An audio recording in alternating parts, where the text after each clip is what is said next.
Hello, everyone, and welcome to our weekly discussion series that's hosted by the Chaldean Cultural Center in collaboration with U of M Detroit Center, Unique Voices in Films, and CMN TV. I'm your host, Wiam Nemu, and my guest today is Gethen Christine Morris. Hi, Gethen. Hi, William.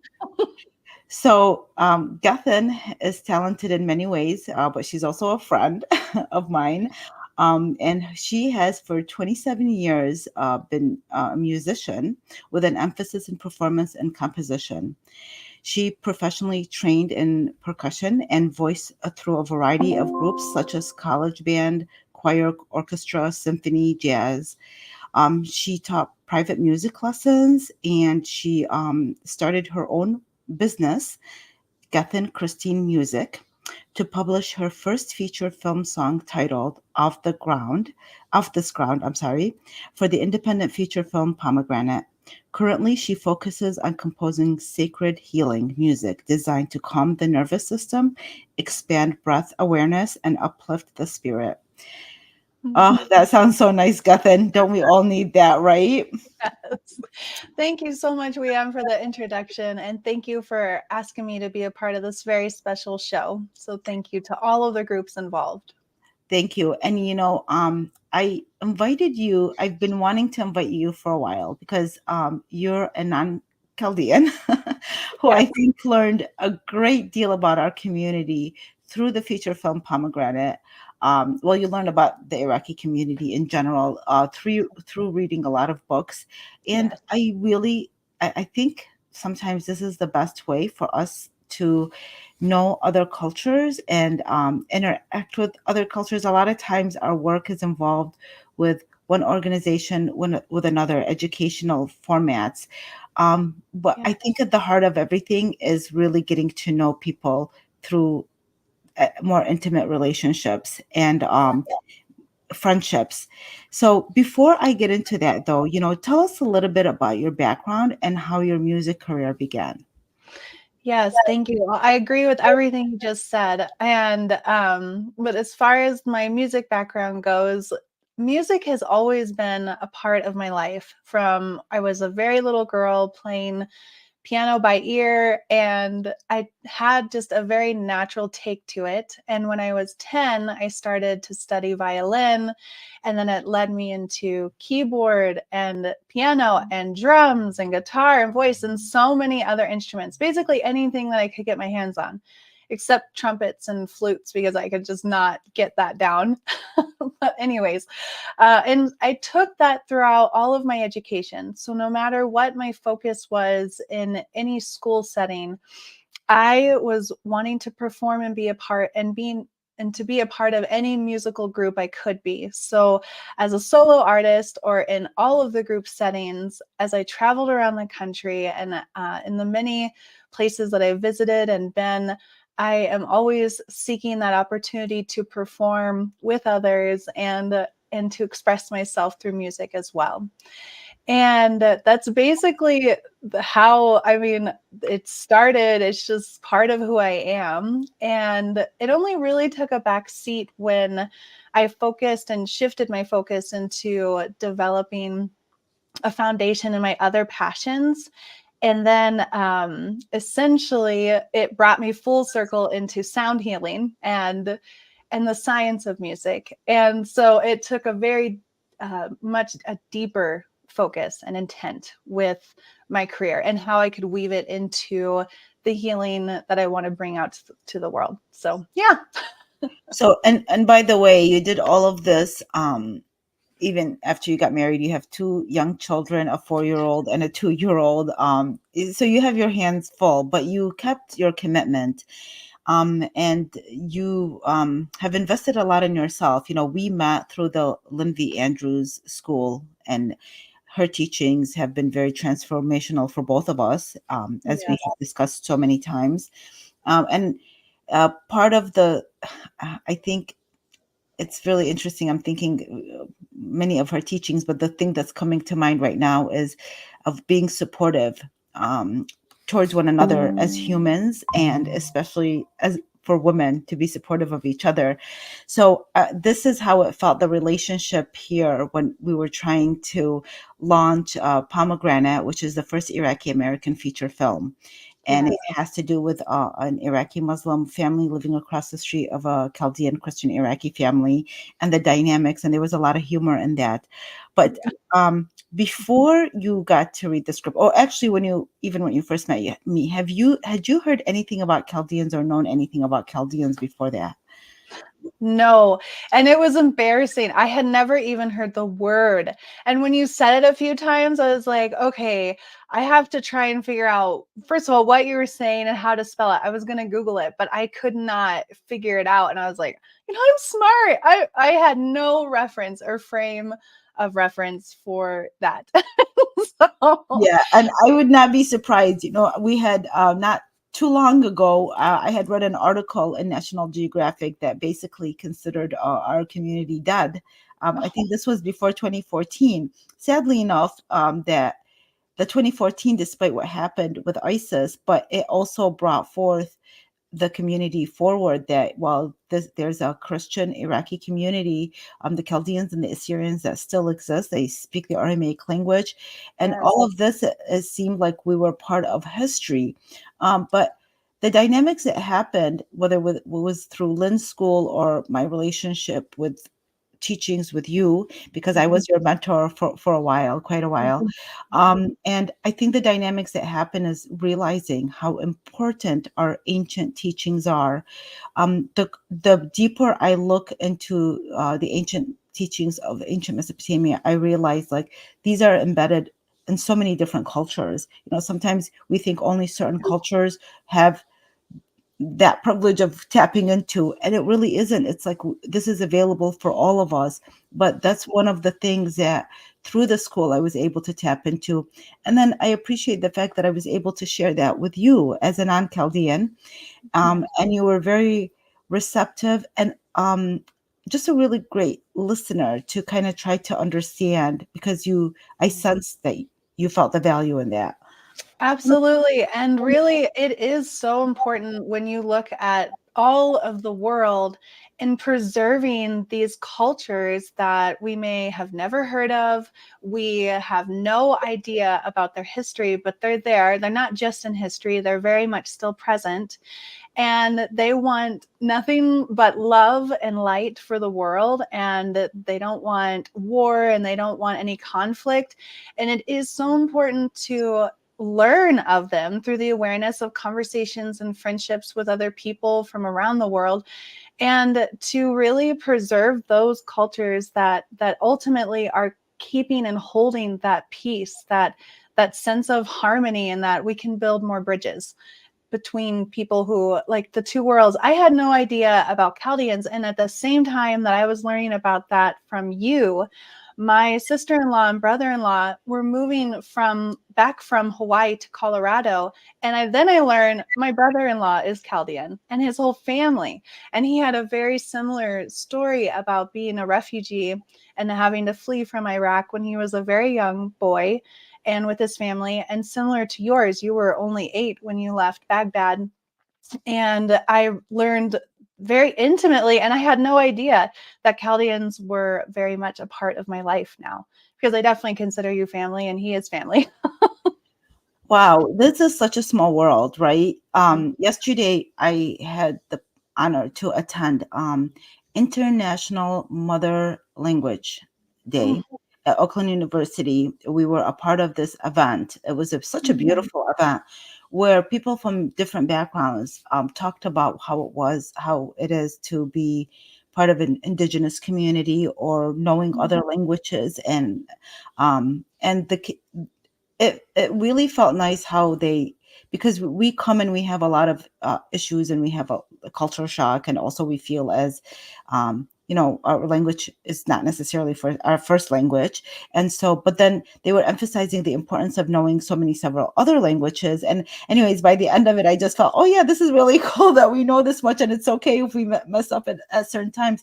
But there was so much compassion.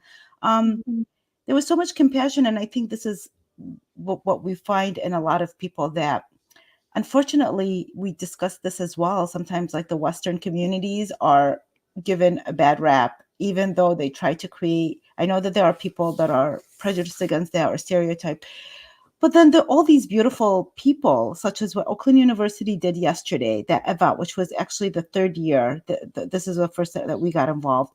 And then people like yourself, what you try to do, and even the people who really uplifted the film Pomegranate.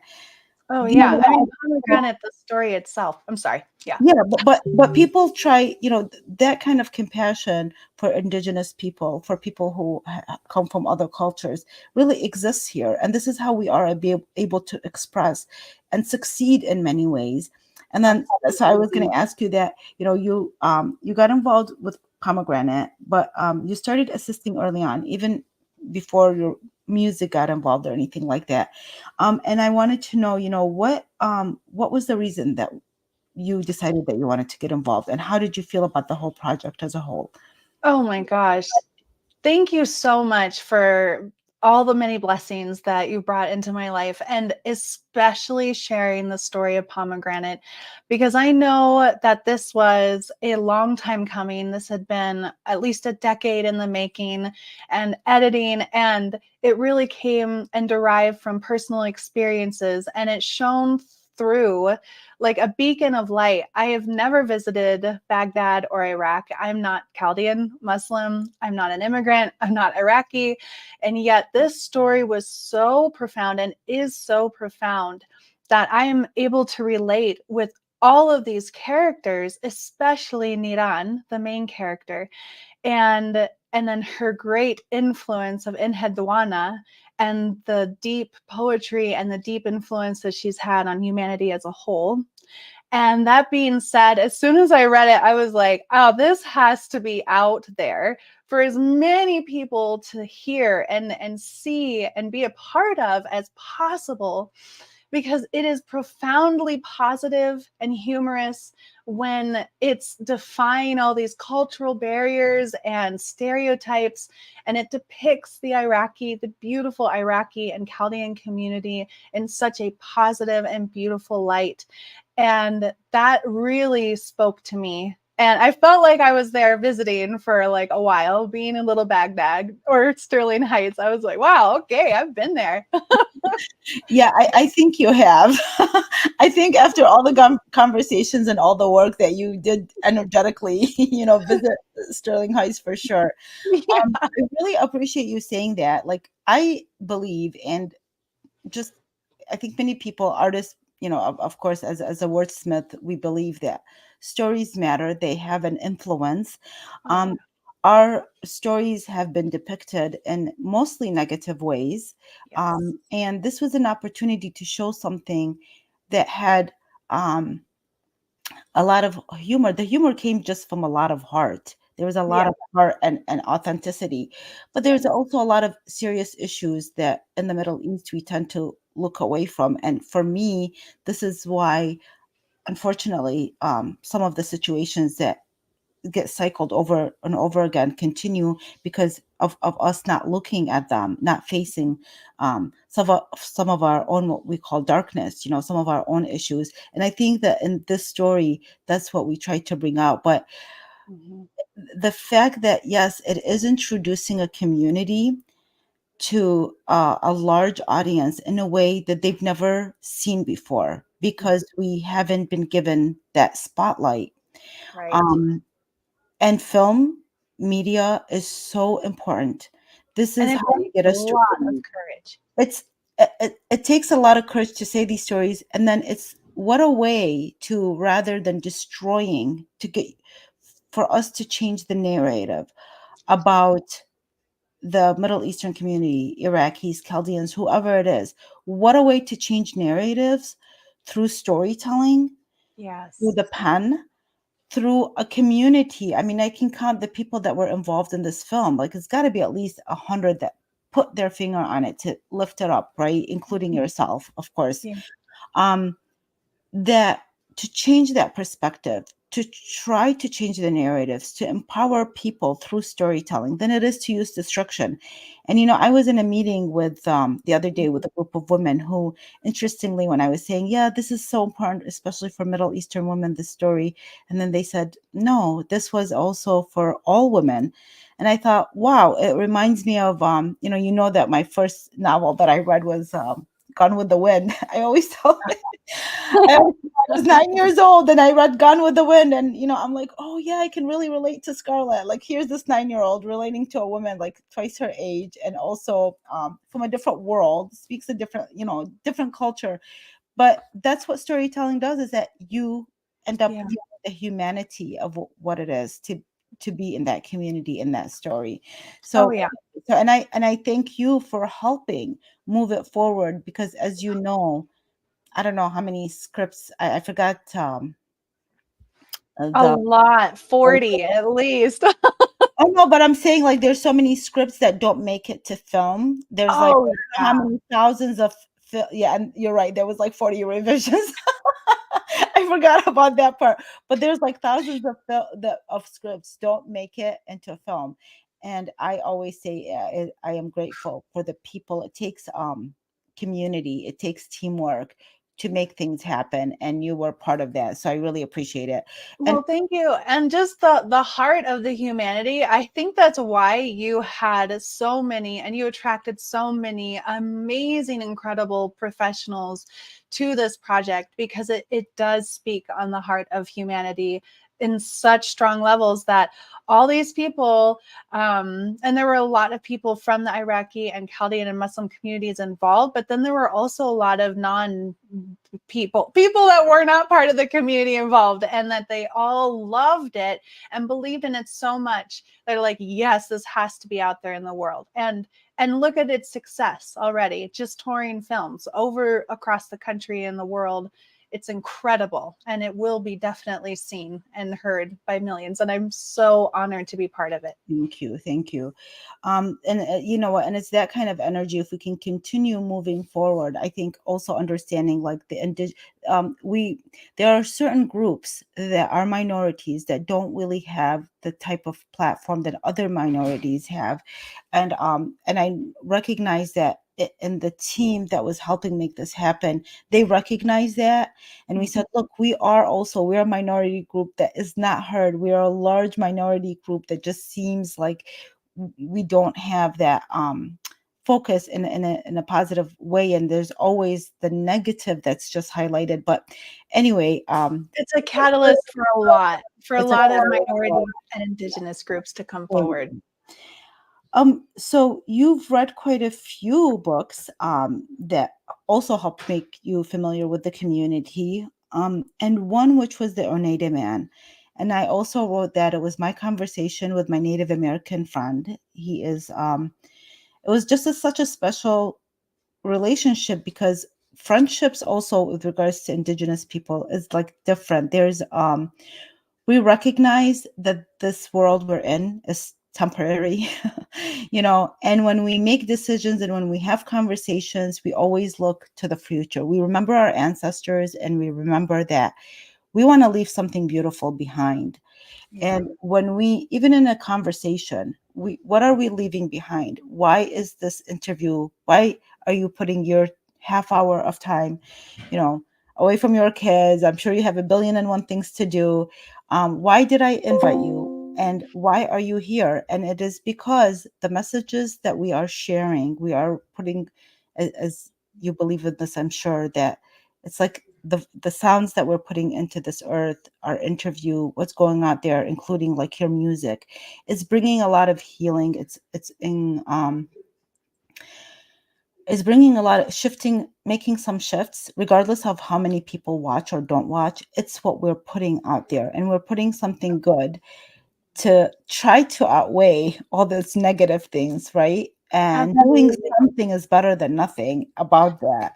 The Um, Oneida Man is such a powerful and very well executed book. Thank you, Liam, for sharing it with us, because reading the conversations between you and this beautiful man, it is testimony how two people coming from two indigenous minority groups can come together with seemingly a lot of differences between religious beliefs, cultural beliefs, lifestyles, and it doesn't matter, because the respect and the open mindedness that was approached with your connection with each other is the way that all of those barriers kind of dissolve, and then we can just talk openly about differences in a way that's inquisitive and curious and really provokes those meaningful, those life meaningful questions, the things we're all asking, the things we're all connecting to in the world over. And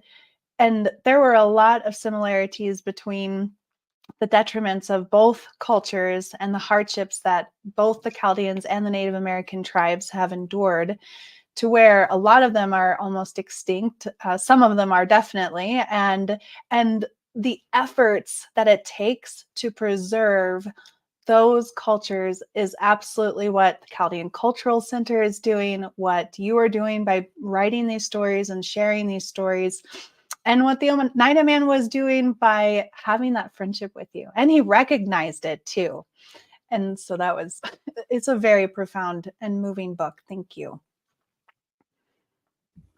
Thank you for sharing that. Yeah, when I first, when our friendship started, by the way, like I had no idea, of course, this was like over 30 years ago. So I wasn't thinking like, oh, we have all these similarities. And over time, I realized like, wait a minute, there's something going on here. Like, why did this person come into my life? All we do is just talk. Well, actually, and I was, he was doing most of the talking because I felt like I needed to listen, but it was resonating something in me. And what it was resonating is that similarity that Mm-hmm. Chaldeans, indigenous people such as Chaldeans, Assyrians, um, others, the Syriacs, Mandeans, the Yazidis, there's a lot of communities from ancient Mm-hmm. Mesopotamia who have gone through similar ways where they feel like they have their own language, they had their own, what you would call tribes. And those were little by little really started, their numbers were minimized and they had to be scattered around the world.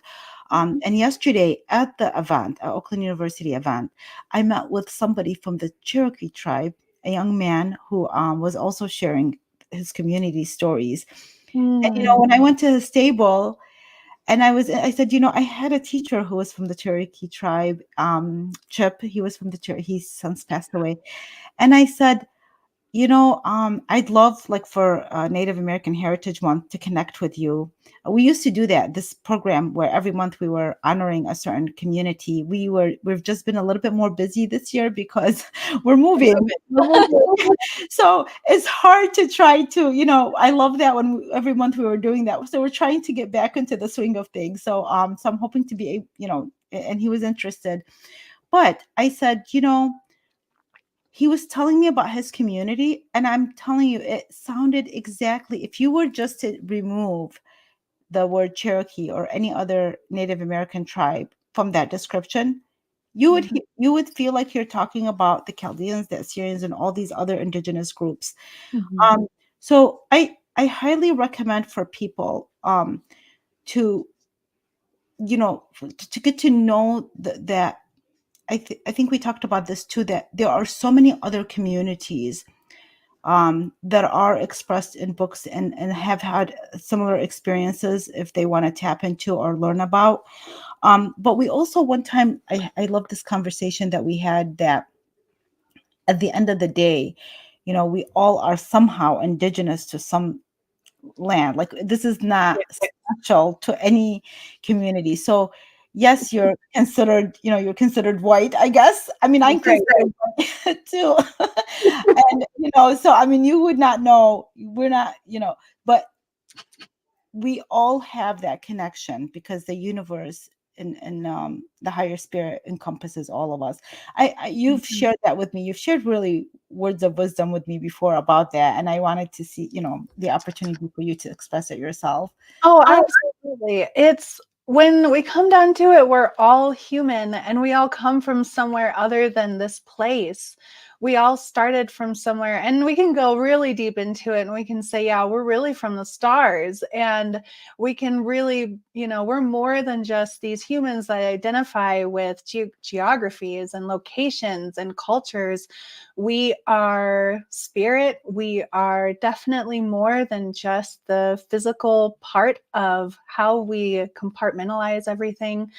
And it is something that through music, through writing, through the fine arts, it really gives people a really great creative way to express the humanity where people from everywhere can relate to, especially when we drop our defenses, when people who, even though they might be afraid and they might be completely ignorant like I was to the Chaldean community, I was not in like an aggressive stance about it. I really wanted to learn with open arms and an open heart, because I know someone personally, and you're such a loving person. And so there was nothing in my brain that was like, oh, well, I can't get to know these people from these places. That's just never been part of who I am. When I write music, it's definitely tapping into the emotional parts of those human aspects of ourselves and being able to just put it out there for people to relate with, whether they've been through that kind of journey or not. It is just connecting in that oneness in the spirit that encompasses everything, like you just said.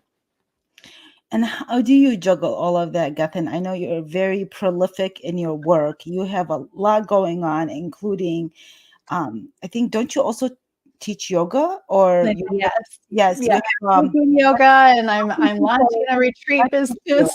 Yeah, how can I don't want to forget this. You have a yoga online YouTube channel. What is that if people want to connect to you? They can actually use my name at Gethen Christine Morris, and it's my business website is joyyoga.love, and it's JOYOGA, so one Y, Joy Yoga. Love. And really, I'm starting in-person and virtual retreats and incorporating the music and meditation and the yoga and all of the healing modalities that I've been really drawn to, and they're just blended together, the passions. And that's really how I do it. I mean, my family is my passion with my children. I know you know all about this. This And is what I love about you, by the way. Like, no matter what, at the end of the day, you would say there would be issues or challenges as whether it was your career or whatever it was, and you said you always put your family first. You always put your children first. And I gotta tell you, I mean, I really admire that about you, because I'm like that. I mean, regardless, people are like, oh, you've done all this, but I always put my family first. Maybe that's the answer. I really think it is. That's the answer. How do you juggle it? You prioritize. They're really little right now. It's full on, hands on, all of the attention and playtime. There's not a lot of sleep. There's not a lot of sanity, and we do our best. And as they get older, your kids are a little older now. There's a little more freedom, but you get so used to juggling all the things at once, and then I'm just looking forward to the time where you're just like coasting. You're not coasting because you're doing all of it, but you've had that training when they're just little babies, and you're just like, I'm a professional mom, and adjusting the camera while you're breastfeeding, or putting the mute button on because they start screaming about a food. I don't know. It's okay. I still have to do the mute button, even though my kids are older. Yeah. And I'm loud too. So I mean, and that was also another thing too. I wanted to mention with your story of pomegranate. I felt like I was like, I'm totally one of these people. I'm family. I am rambunctious and vocal and loud, and that the mom, oh my gosh, she is just like, she's out of this world amazing. I just love her character. And yeah, you just did Yeah, such a at great the end of the day, I can watch any movies. Yesterday, I watched a movie about this woman who she works in corporate. I forgot the name of it, but I was so engrossed in the story. But she works in corporate, and she decides she wants to be an opera singer. She's from the U.S., living in London, and she goes yeah, to yeah. train for that. It was Calling for amazing. Figaro. I just watched it. I just watched it too. And you know what? I don't need to be from London. I don't need to be her. I don't need. the story was the heart of the spirit, and I at the end of the day, I think it's beautiful that we honor our heritage, but Yes. also realize that there's this human aspect of ourselves that Yeah. if we make that as the main connection, we can connect to anybody. there's no there's no walls between humans. We have borders, but we don't have borders in our hearts if we open up wide enough. And so this story has really, like, it really inspired me. Stories like Naiad, I think it's called, where the woman in her 60s, Oh, yeah. she's so determined. There's so many spirits stories that raise our spirits and help us do beautiful things in the world, if we pay attention to that. But you're right, you were adopted into our community. So, which naturally happens when you hang around us long enough. And I'm glad that you accepted this adoption. Oh, I love it. I love you. I love the Chaldean Center. I am so grateful that it's the only one in the country, and hopefully it branches out, and that there's more. I know we're over on time. So but I want to say thank you so much. Your work and every group that is involved with this, it's very important what you're doing to raise awareness and to help open people's minds and hearts to the love of all of it. Thank you very much. Thank you. Maybe we'll have you help us branch it out in your state. Oh, absolutely. Okay. We're Well, the first interview. thank you. Thank you so much, Gethen, for joining us today. Thank you, everybody, for watching. I hope this was an inspiration. It was inspirational very much. It always is when I speak with you. Um, Absolutely. have a wonderful day. Thank you, You everyone. too. Take care. Bye. Bye bye.